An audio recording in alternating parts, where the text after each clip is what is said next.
by 100. இந்த P வந்து என்னது பிரின்சிபல் அமௌண்ட் அப்படிங்கிறதுனால எதுக்காக 6750க்காக தான் பிரின்சிபல். ஓகேங்களா? 6750க்கு எத்தனை நாள் சொல்லியிருக்காங்க?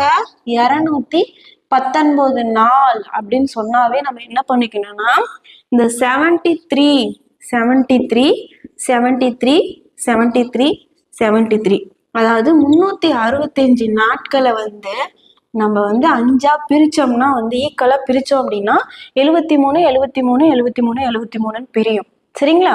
இப்ப எத்தனை 73 வந்துட்டு 219 கண்டுபிடிச்சா நம்ம நார்மலா வந்து 1/5 இல்ல 5 பங்குல தானே ரெண்டு வந்து 219, 5 பங்குல 3 பங்கு 219, 5 பங்குல 4 பங்கு 219 சொல்லி போட்டுக்கலாம்.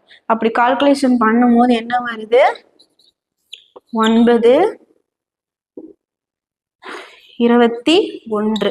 அப்ப இது மொத்தமா 1 பங்கு 2 பங்கு 3 பங்கு 4 பங்கு 5 பங்கு. சரிங்களா? இப்போ 5 பங்குல எத்தனை பங்கு 219? 3 பங்கு. ஓகேங்களா? அப்ப 3/5 நம்ம நார்மலா போட்டுக்கிட்டாலும் சரி, 365 போட்டுக்கிட்டாலும் சரி, இதை கேன்சல் பண்ணாதான் நமக்கு என்ன கிடைக்குது? 3/5 கிடைக்குது. ஓகேங்களா?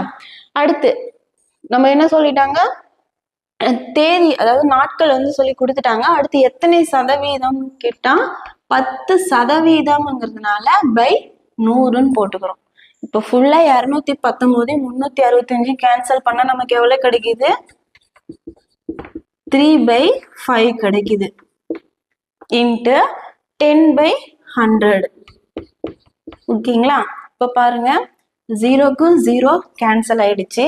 நெக்ஸ்ட் பாருங்க இந்த 0க்கு இந்த 0 கேன்சல் ஆயிடுச்சு. மீதி என்னெல்லாம் நம்பர் இருக்கு? 675 பெருக்கல் 3/5 இருக்கு.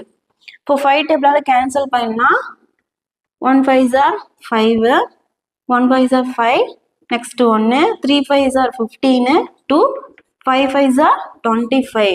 அப்ப 135 இன்ட்டு 3 தான் வந்து லாஸ்டா வருது.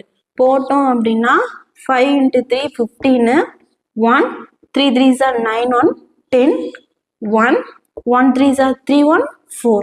அப்ப 405 தான் என்னது? இந்த SI அதாவது தனி வட்டி. ஓகேங்களா?